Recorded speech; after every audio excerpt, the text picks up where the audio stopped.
Pay off your home loan as soon as possible. That's what your mom and dad said because that's what their mom and dad said because they lived through the Depression. That's the absolute opposite of what you should be doing. Taxes are part of life.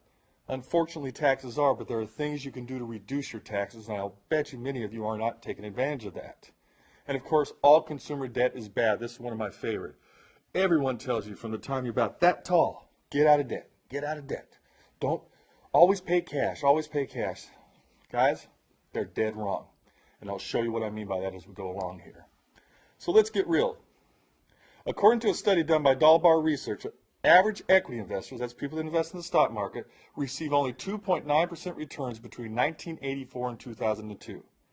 The main reason they keep changing lanes. So let's imagine this. You're sitting in rush hour traffic in the middle lane and you're dead stop. But the lane to your left is moving. What do? We all do it. I do it too. Oh, let's change lanes. And the minute we get in that lane, what happens to the lane we just moved into? It comes to a dead stop. And the lane we were just in starts moving. Then you're changing lanes again. Changing lanes. You just keep losing money every time you do this. The average equity investor only made 2.9% during the largest bull market in history. And you think you did better because the average American thinks they make 13.1% return on their money, which is ludicrous. And I'll show you that. So guarantees. I want to talk a little bit about guarantees. This is very important because every time I do a seminar and I talk about different investment opportunities we have, people say, well, what's the guarantee? What's the guarantee? First of all, if you want guarantees, the only thing you can invest in is government securities, period. Government securities, which is treasuries, bonds, are backed up by the good faith and credit of the United States government. Look, if the government goes down, it won't matter where your money is, we're all going to be broke. So if you want guarantees, that's the only place. Let me ask you this. What's the collateral in a CD at a bank? Well, I know what you're saying. You're saying, well, FDIC. No, FDIC is a Federal Deposit Insurance Corporation. They're not even a federal agency. They're an insurance corporation that insures your money. What's your collateral in a bank? There is no collateral. You don't even have collateral. You're not even collateralized by money because the bank can go out and borrow from the feds up to 10 times what they have on deposits. You have absolutely no collateral. What's your collateral when you invest in stocks and mutual funds? Your collateral is the management. You're betting on management. And I'll tell you story after story and story, and you probably know a few, about corrupt management and how these Wall Street fat cats just want to get richer and richer off of your efforts. You've seen what happened to the mortgage industry lately. So is that your collateral management? Some management team that you've never heard of? Here you are investing in a biotech company. What do you know about biotech? Well, I read their financials and I did this. What do you know about biotech? When you invest in corporate bonds, what's your collateral? Well, you're getting a little bit better because corporate bonds are backed by the assets of the corporation. Well, most of those assets depreciate. Now, if they have some real estate holdings, that's good. But a lot of their assets depreciate over time. So the problem with government bonds is they don't pay very well. Well, we know what the problem with CDs are. They don't pay at all. The problem with government bonds is they don't pay very well. In fact, you're losing. Everyone says, well, there's no risk in government bonds. Yes, there is a risk. It's not a risk anymore because it's actually happening. Every day, the value of your dollar goes down. You're losing purchasing power. So what's the problem with corporate bonds? Well, the same problem. They don't outpace inflation.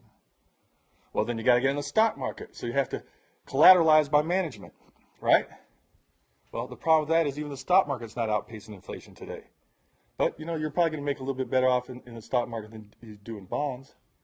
So what you do is you look for the best guarantees and you collateralize. So if you want to do investments, this is why Speed of Wealth is big on real estate type investments, because you're collateralized by something real. There's a reason they call it real estate. It's real estate. It's tangible. Now here's the key. Most of you out there watching this, not all of you, most of you know what you're investing in when you do real estate. Because you might own a home, or at least you grew up in a home. So you know it a little bit better than biotech stocks. So let's get to the 12 secrets about personal finance that can make you wealthy. Now, we're not going to get to them all in this segment, but we're going to get to as many as possible. There's 12 secrets, and we're going to go through them one by one. We're going to talk about simple interest versus tax-deferred compounding interest. We're going to talk about lump sums of money. We're going to talk about arbitrage.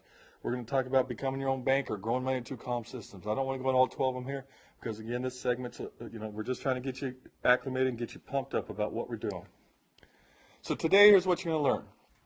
You're going to learn the 7 great American wealth destroyers, how wealthy people become their own personal bankers and accelerate the growth of their money, how to get rich on small returns. Everyone's out there looking for these huge returns, when rich people get rich on very small returns. And I'll show you how. And I'm going to teach you about how real money is made and what I call undertow investments. Let me define undertow investments. That's a weightism. I made that word up. If you go to the ocean, what's more powerful, the current or the undertow? The undertow is a lot more powerful. The thing is, most people only see the current. This is where the average American is investing in what's called the current. When rich people are down here in the undertow, where you don't even see these investments, and by the way, rich people don't want you to see these investments. See, rich people expect at least 15% returns. The average American is happy to get 8. All right, so let's talk about the 7 great American wealth destroyers. Taxes, that's obvious. I'm not going to go into that too much. Investing in anything that does not compound. Now, sometimes you have to, and I'll explain this as we go along. You want your money compounding because it makes a huge difference. And as we go through these series, you're going to understand what I'm talking about. Inflation. See, if you're out there and you work right now for a living, you've heard of inflation. You know it exists, but you don't understand inflation.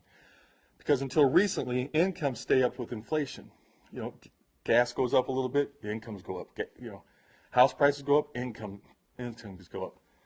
When you get into your fixed income years, when you're living off the money that you saved and gathered, you know, then you'll understand inflation.